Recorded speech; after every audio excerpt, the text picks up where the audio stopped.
French തെരഞ്ഞെടുപ്പ് ഇത്ര ശ്രദ്ധിക്കപ്പെടാൻ എന്താണ് കാരണം? ഫ്രാൻസിലും യൂറോപ്പിലും മാത്രമല്ല, യുക്രൈനിലും ഗാസയിലും അതിന്റെ പ്രതിഫലനം ഉണ്ടാകും എന്നത് തന്നെ.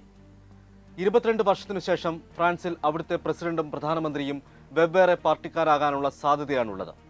അതായത് പ്രധാനമന്ത്രിയായി ഇമാനുവേൽ മാക്രോണിന്റെ എതിർ പാർട്ടിക്കാരൻ എത്തിയേക്കുമെന്നാണ് സർവേകൾ. അങ്ങനെ വന്നാൽ ശേഷിക്കുന്ന 3 വർഷം പ്രസിഡന്റായി തുടരാൻ മാക്രോണിന് കഴിയുമോ എന്ന സംശയവും ബലപ്പെടുന്നുണ്ട്. 2 വർഷം മുമ്പായിരുന്നു ഫ്രഞ്ച് ദേശീയ അസംബ്ലിയിലേക്ക് തെരഞ്ഞെടുപ്പ് നടന്നത്. അതിൽ അന്ന് ഭൂരിപക്ഷം നേടാനായില്ലെങ്കിലും സഖ്യ സർക്കാർ ഉണ്ടാക്കി ഇമാനുവേൽ മാക്രോൺ ഒരുവിധം പിടിച്ചു നിന്നു. 5 വർഷമാണ് അസംബ്ലിയുടെ കാലാവധി.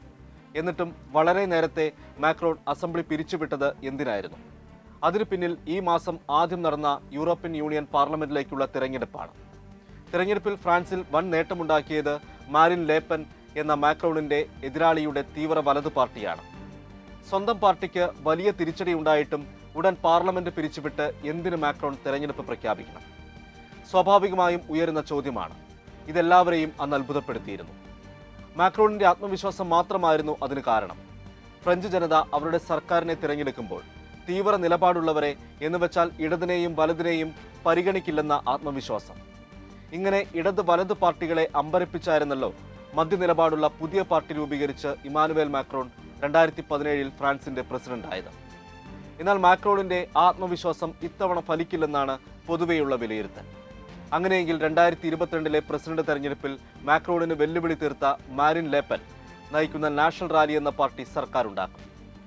ബ്രിട്ടൻ മാതൃകയിൽ യൂറോപ്യൻ യൂണിയനിൽ നിന്ന് ഫ്രാൻസ് പുറത്തു പോകണമെന്ന വാദമുയർത്തിയാണ് മാരിൻ ലേപ്പൻ ഫ്രഞ്ച് രാഷ്ട്രീയത്തിൽ കളം നിറഞ്ഞത്. ബ്രെക്സിറ്റ് പോലെ ഫ്രെക്സിറ്റ്. പക്ഷേ ഇപ്പോൾ ആ നിലപാടില്ല. ഇറ്റലിയിലെ ജോർജിയ മെലോണിയുമായൊക്കെ വലിയ സൗഹൃദമാണ് മാരിൻ ലേപ്പനിന്. മറ്റേത് തീവ്ര നിലപാടുള്ളവരെ പോലെ അഭയാർത്ഥികൾക്കെതിരുമാണ്. അതിതീവ്ര ദേശീയവാദത്തിന്റെ ആളുകളുമാണ്. റഷ്യ യുക്രൈൻ യുദ്ധത്തിൽ ഇപ്പോൾ ഫ്രാൻസ് എടുത്ത നിലപാടിന് നേർവിപരീതമായിരിക്കും മാരിൻ ലേപ്പനിന്റെ നിലപാട്. യുക്രൈന് സൈനിക സാമ്പത്തിക സഹായം നൽകുന്നതിന് എതിരാണവർ. മറ്റൊന്ന് യൂറോപ്യൻ യൂണിയനിൽ ഉണ്ടാകുന്ന പ്രതിസന്ധിയാണ്. യൂറോപ്യൻ യൂണിയനെ നയിക്കുന്നത് ഫ്രാൻസും ജർമ്മനിയും ചേർന്നുള്ള എഞ്ചിനാണെന്നാണ് പൊതുവെ പറയുന്നത്. മാരിൻ ലേപ്പനിന്റെ കടുത്ത വിമർശകനാണ് German chancellor Olaf Scholz. European യൂണിയനിലെ വലിയ ശക്തി ജർമ്മനിയും രണ്ടാമത്തെ വലിയ ശക്തി ഫ്രാൻസുമാണ്. അതിനാൽ യൂറോപ്യൻ യൂണിയനിൽ ഇത് ഭിന്നതയ്ക്ക് വഴിവെക്കും. മാരിൻ ലേപ്പൻ അധികാരം പിടിച്ചാൽ ഫ്രാൻസും മൂന്നാമത്തെ വലിയ ശക്തിയായ മെലോണിയുടെ ഇറ്റലിയും യൂറോപ്യൻ യൂണിയനെ മുഴുവനായും വലതുപാതയിലേക്ക് നയിക്കും. ഇടതു നിലപാടുള്ള പാർട്ടികൾ ഒന്നിച്ച് ന്യൂ പോപ്പുലർ ഫ്രണ്ട് എന്ന ബാനറിലാണ് ഇത്തവണ മത്സരിക്കുന്നത്. ഇനി അവരാണ് വിജയിക്കുന്നെങ്കിലോ? ഇപ്പോൾ ഗാസയിൽ ഇസ്രായേലിന്റെ കൊടും ക്രൂരതകൾക്കെതിരാണ് ഫ്രാൻസിലെ ഇടതുപക്ഷം. പലസ്തീന് അനുകൂലമായി നിലപാടെടുക്കുന്നവരുമാണ്. ഫ്രാൻസിൽ ദേശീയ അസംബ്ലിയിലേക്ക് ഈ മാസം 30-നും ജൂലൈ 7-നും 2 ഘട്ടമായാണ് തിരഞ്ഞെടുപ്പ് നടക്കുന്നത്. 577 സീറ്റുകളിലേക്കാണ് തിരഞ്ഞെടുപ്പ്. ആദ്യഘട്ടത്തിൽ 12.5% വോട്ട് ലഭിക്കുന്നവർ തമ്മിലാകും രണ്ടാം ഘട്ടത്തിലെ മത്സരം. ആദ്യഘട്ടത്തിൽ തന്നെ 50% വോട്ട് ലഭിക്കുന്നവരെ വിജയികളായി പ്രഖ്യാപിക്കും. വിജയിച്ചാൽ ജോർദാൻ ബാർഡലെ എന്ന 28-കാരനെ പ്രധാനമന്ത്രിയാക്കാനാണ് മാരിൻ ലേപ്പനിന്റെ നാഷണൽ റാലിയുടെ തീരുമാനം. ഈ വർഷം ആദ്യം സ്വവർഗാനുരാഗിയായ ഗബ്രിയേൽ അറ്റൽ എന്ന 34-കാരനെ മാക്രോൺ പ്രധാനമന്ത്രിയാക്കിയത് ശ്രദ്ധേയമായിരുന്നു. ഫ്രാൻസിലെ ഭരണ സംവിധാനം ഫിഫ്ത്ത് റിപ്പബ്ലിക് എന്നാണ് അറിയപ്പെടുന്നത്. 1958 വരെ ഫോർത്ത് റിപ്പബ്ലിക് ആയിരുന്നു. ഫോർത്ത് റിപ്പബ്ലിക്കിൽ പാർലമെന്റിനായിരുന്നു മുഴുവൻ അധികാരവും.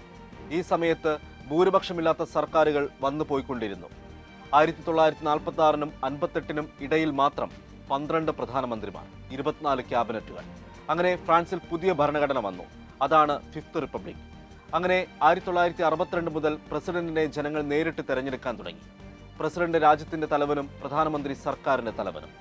സൈന്യത്തിന്റെയും വിദേശ നയങ്ങളുടെയും ചുമതലയാണ് പ്രസിഡന്റിന്. ആഭ്യന്തര കാര്യങ്ങളിൽ തീരുമാനമെടുക്കുന്നത് സർക്കാരും. പ്രധാനമന്ത്രിയെ പുറത്താക്കാൻ ഭരണഘടനയനുസരിച്ച് പ്രസിഡന്റിന് കഴിയില്ല. വേണമെങ്കിൽ രാജി ചോദിച്ചു വാങ്ങാം. ഇനി പ്രസിഡന്റിനെ ഇംപീച്ച് ചെയ്യണമെങ്കിൽ ദേശീയ അസംബ്ലിയിൽ 3-2 ഭൂരിപക്ഷം ലഭിക്കണം. തെരഞ്ഞെടുപ്പിൽ മാക്രോണിന്റെ എതിരാളികൾ വിജയിച്ചാൽ പ്രസിഡന്റും പ്രധാനമന്ത്രിയും തമ്മിലുള്ള ഭിന്നത ശക്തമാകും. ഒരുപക്ഷെ പ്രസിഡന്റ് പദവിയിൽ നിന്ന് മാക്രോണിന്റെ വിടവാങ്ങലിനും ജനവിധി വഴിയൊരുക്കിയേക്കാം.